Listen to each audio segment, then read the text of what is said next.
In this video, what we will do is re-import a text file that has rotated points.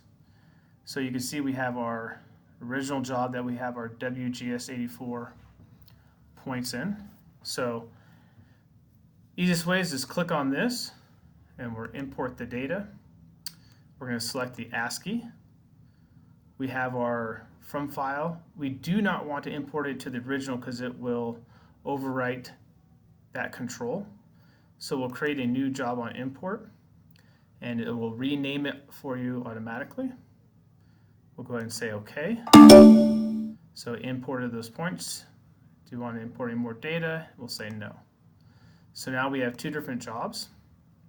So we can go ahead and recreate the new coordinate system based upon the adjusted coordinates. So we'll go ahead and go to create coordinate system. We'll do the one step and we will name it. So I will name it, you can put an A there if you wanted, you can do, or you can name it however you want it. The WGS, since this is the original job, you want to keep this here. The jobs with the local points, that's the job we just created and imported in. So we'll say OK. We're not going to do 1 point. We'll go ahead and say OK. We'll change this to orthometric. And that just stayed the same, so I just want to double check. Since I'm using a simulator, it doesn't always work the way I want it. No geoid model, we'll say OK. Since the original job that we measured the points in the field and we rotated, scaled, adjusted, what have you in the office, one of the things we can do to make life easier, since the point IDs did not change, we can say auto. So it's going to match the position and height. And it's okay with we have 137. We're going to go ahead and say calculate.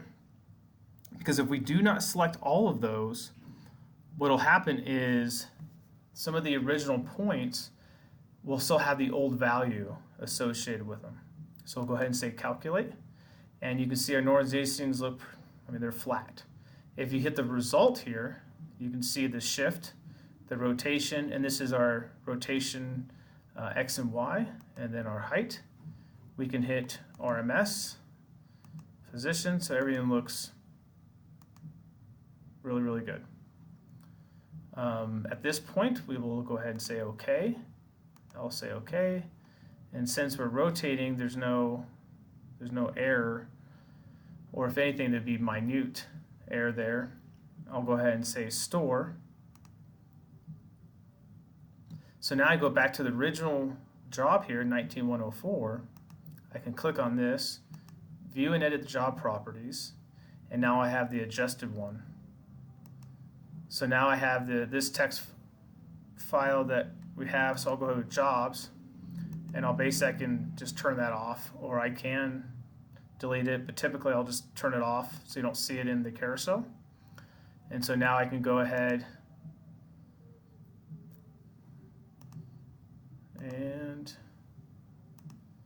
I can see all my points and projects that are there. So that ends this tutorial on